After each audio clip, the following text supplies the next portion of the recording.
Kalau tidak memang kalau dekat yang apa Gurungsur tu budak-budak kecil yang lambat tu dah tolakkan aja. Jadi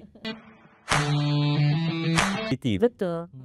macam pengalaman saya sendiri kan, macam kita dah dapat detect daripada umur 3 tahun tu, dari segi kita tengok kekurangan dia dari segi ability untuk bersosial. Jadi kita paksa dia, bawa dia ikut pergi setiap kali ada pasar minggu dia bawa. Memang dia akan meronta-ronta sebab dia bising tadi kan, dia tak boleh. Tapi tengok dari semasa ke semasa dia akan ada cuba adapt dengan suasana yang bising. Lepas tu dia boleh cuba belajar untuk bertoleransi. Kalau tidak memang kalau dekat yang Gurungsur tu budak-budak kecil yang lambat tu dah tolakkan aja. Jadi bila dia dah biasa, kita kata you kena take turn. You tak boleh paksa budak depan tu dia takut kan. Kalau tidak macam yang Gurungsur-Gurungsur kat Sungai Legun tu, budak yang hegeh-hegeh tu dah tolak daripada belakang. Jadi kita ajar dia supaya dia ikut turn. Kena macam itu supaya sesuai untuk dia. Jadi dia boleh overcome dia punya ketakutan, dia punya kesakitan kerana benda pada kita normal je macam dengar bunyi setitik air kan.